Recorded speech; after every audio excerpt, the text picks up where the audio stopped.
কি গো, কই গেলে? বলছি নামাজের সময়টা পার হয়ে গেল, নামাজে যাবে না নাকি? এই তো আসছে। আসছি আসছি করে আর ঘরে বসে থাকে। কতবার বলেছি যে আজান দেওয়ার সঙ্গে সঙ্গে কিন্তু মসজিদে চলে যাবে। কি বলো? কি বলবো কি বলবো? নামাজ শুরু তার 10 মিনিট বাকি আছে, তা না হলে তো জামাতটা চলে যাবে। তুমি কি আচ্ছা আচ্ছা আচ্ছা, আমি যাচ্ছি। আমি ওযু করতেছিলাম। যাও, একটু আগে ভাগে মসজিদে যাওয়া ভালো করছো। ঠিক আছে, তুমিও নামাজ পড়ে নাও, আমি মসজিদ থেকে নামাজ পড়ে আসছি। হ্যাঁ, আমি তো নামাজ পড়বো।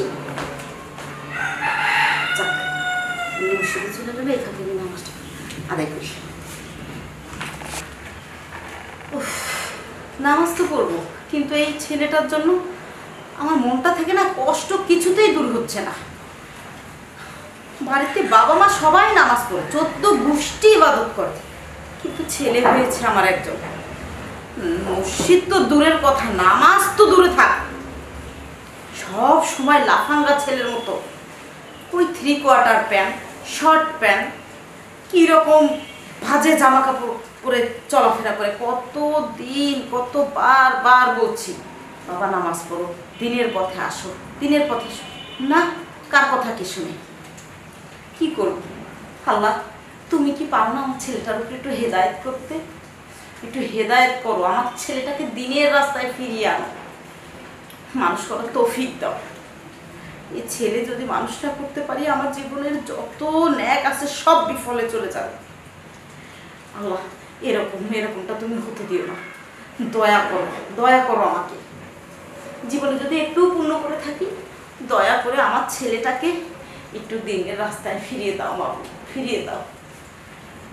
আজকে আসুক বাড়িতে, আজকে ওকে শেষবারের মতো একবার ধরো, দেখি মানুষ করতে পারি কিনা, ও আমার কথা শোনে কিনা। মানুষ তো করতেই পারিনি, জানি না এত ন্যাকের মাঝে কি পাপ করলাম, নাকি যা করছি সব কিছুই ভুল।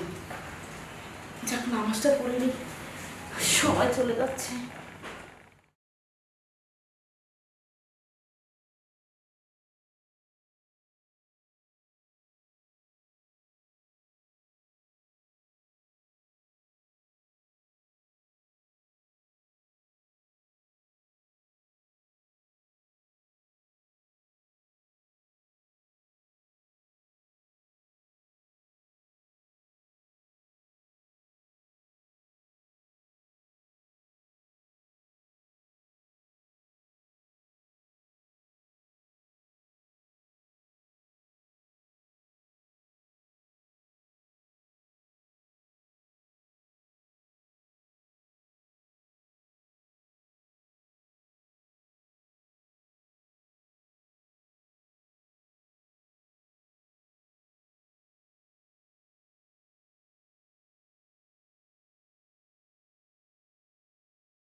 আল্লাহ,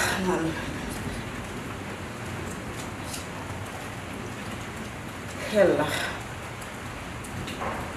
আল্লাহ, আল্লাহ, তুমি তো সবই জানো মাবুদ। আমার এই সংসারের উপরে একটু একটু দয়া করো মাবুদ, একটু রহমত দাও মাবুদ। তুমি তো সব কিছু দিয়েছো মাবুদ। হে আল্লাহ, তোমার দরবারে আমার শুকরিয়া শেষ নেই, কোটি কোটি শুকরিয়া মাবুদ। কিন্তু মাবুদ, আমার একটা জায়গায় অপূর্ণতা রয়ে গেছে। মাওলা গো, তোমার দরবারে তো কোনো কিছুর অভাব নেই, অফুরন্ত। তুমি চাইলে সব পারো, একটু দয়া করো। আমাকে বাড়ি গাড়ি ধান দৌলত টাকা পয়সা সব কিছু দিয়েছো। হে আল্লাহ, তুমি শুধু আমার ছেলেটাকে দিনের পথে পরহেজগার বানিয়ে দাও বাবু, দিনের পথে নিয়ে এসো। হে আল্লাহ, তোমার কাছে আমার আর কোনো চাওয়া নেই। আমি চাই আমার ছেলে যেন 5 ওয়াক্ত নামাজ পড়ে কোরআন তেলাওয়াত করে, গরিব ওনার পাশে থাকেও যেন পরহেজগার হয়, বাস এটাই আমার চাওয়া। তুমি তো অন্তর্যামী মাবুদ, তুমি তো সবই জানো, কবুল করে নাও মাবুদ, কবুল করো। যদি আমার জীবনে কোনো একটু পুণ্য থাকে, সেই পুণ্যের উসিলায় তুমি কবুল করে নাও। আমার ছেলেকে তুমি মানুষের মতো মানুষ বানিয়ে দাও।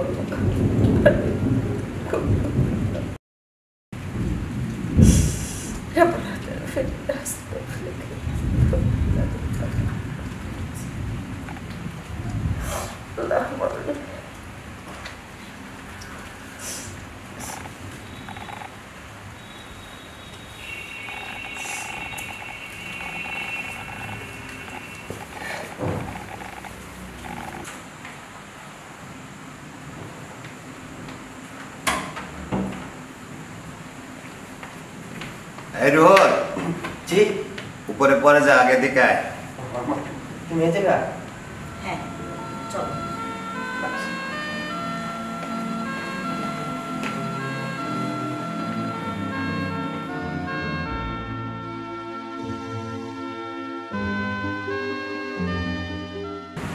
দেখ, তুই যেভাবে চলাফেরা করিস এটা কি ঠিক? এই যে দেখ, তোর বড় আপা, তোর জ্যাঠা, চাচা, আত্মীয় স্বজন যারা আছে, তুমি তো দাদার আমল থেকে সবাই নামাজি, আল্লাহর ইবাদত বন্দেগী করে। আর তুই যদি এভাবে চলাফেরা করিস তাহলে আমাদের মান সম্মানটা কোথায় থাকে? আমার নাচ তো ভালো লাগে না, টিকটক করতে ভালো লাগে। এই টিকটক তো জাহান্নামের খড়ি। তো তুই জাহান্নামের খড়ি জোগাড় করছিস, আর ওই খড়িতে যখন আগুন দেবে তখন টিকতে পারবি? সহ্য করতে পারবি তুই? আর তোর সঙ্গে আমরাও জ্বলবো। টিকটক করতে ভালো লাগে বাবা। আরেকটা কথা শুনেছো তুমি? আমি তো বলতে তোমাকে ভুলেই গেছি। কি বলো? ও নাকি সিগারেটও খাচ্ছে এখন। বাবা। না বাবা, মিথ্যা কথা বলছিলাম। আচ্ছা বাবা, শোন। এই আরেকটা কথা শুনেছো তুমি? ও নাকি এখন বাইরে সিগারেটও খাচ্ছে। সে কি? তোমার ভাতিজা এসে আমার কানে বললো। আব্বা আমি খেলে তো নজরুল আছে না, ওই নজরুল খায়। বাবা মিথ্যে কথা বলো না। শোন বাবা, এসব বাদ দে, বাদ দিয়ে সঠিক পথে আয়। তোর আম্মা তোর জন্য অনেক কষ্ট পায়, আমিও কষ্ট পাই। আর তোর তোর নারী শুনতে শুনতে তো আমার কান ঝালাপালা হয়ে গেছে। না না, ওর কি আসতে যায় বলো? আমরা যদি কষ্ট পেতে পেতে মরে যাই, ওর কি আসবে যাবে? আমরা মরে গেলে তোমার ভালো হবে, তাই না বাবা? বড় আপা তো কালকে নামাজ পড়লো না, আমি দেখলাম না। আরে তোমার বড় আপার সমস্যা এই জন্য পড়ে নাই, তার মানে এই না যে তোমার বড় আপা নামাজ পড়ে না, ঠিক আছে? তোমার বড় আপা 5 ওয়াক্ত নামাজ পড়ে, নামাজ তো তুমি পড়ো না। বাবা, ওর সাথে এভাবে কথা বলে হবে না। শোনো, এক ছেলে, তুমি আমাদের কি দেখো? তুমি যদি নামাজ কালাম না করো, ইবাদত বন্দেগী না করো, কোরআন তেলাওয়াত না করো, আল্লাহর পথে না হাঁটো, দিনদার পরহেজগার না হও, আমি বাবা এ বাড়িতে আর থাকবো না। তোমাদেরকে ফেলে রেখে তোমার বাবা আর আমরা চলে যাবো। না না নামাজ পড়ি। তুই কি চাই বাবা আমরা তোকে ফেলে চলে যাই? না না না, আমি নামাজ পড়বো না। এভাবে তুমি অনেক বলেছো বাবা, ঠিক আছে? আমি তোমাকে একটু বিশ্বাস করতে পারছি না। না। তুমি অনেকবার বলেছো নামাজ পড়তে। বিশ্বাস করো। আচ্ছা, এবার বিশ্বাস করো না, সুযোগ তো দেওয়া যেতে পারে। দেখো না, হয়তো বাবা পরিবর্তন হয়ে যাবে, আল্লাহ এর উপর হেদায়েত করবে, তাই না বাবা? হ্যাঁ বাবা। আচ্ছা আমি বাবা। ঠিক মনে থাকবে তো বাবা? মনে থাকবে। তুমি যদি নামাজ না পড়ো না, এরপর কিন্তু আবার মরা মুখ দেবে। না না, আমার কথা বলো না। আর এই পোশাক গুলো পরিবর্তন করে ফেলো। পরিবর্তন আচ্ছা। আমি এখন যা পরিবর্তন করে ফেলবো। আচ্ছা ঠিক আছে, আমি এখন যা পরিবর্তন করে আসবো। শুনেছো, আমাদের ছেলে পরিবর্তন হয়ে যাবে, কিন্তু খুশি আমরা আল্লাহর কাছে হাজার ঠিক আছে বাবা, তুমি আমি এখন বলেছো। যা পরিবর্তন করতেছি। আচ্ছা বাবা। হে আল্লাহ, তোমার কাছে লাখ লাখ শুকরিয়া বাবা, তুমি আমার ডাক শুনে নিয়েছো। আল্লাহ আমাদের কথা কবুল করে নিয়েছেন। আল্লাহ আমার ছেলের উপর হেদায়েত নাযিল করুন। আমাদের আর কোনো কষ্ট হইল না বলো, আমি আজকে অনেক খুশি হয়েছি। যাক, এভাবেই পরিবর্তন হয়ে সঠিকভাবে চলতে পারলে হয়। চলো, ওর জন্য আর কটা পাঞ্জাবি নতুন কিছু একটু দেখে আসো।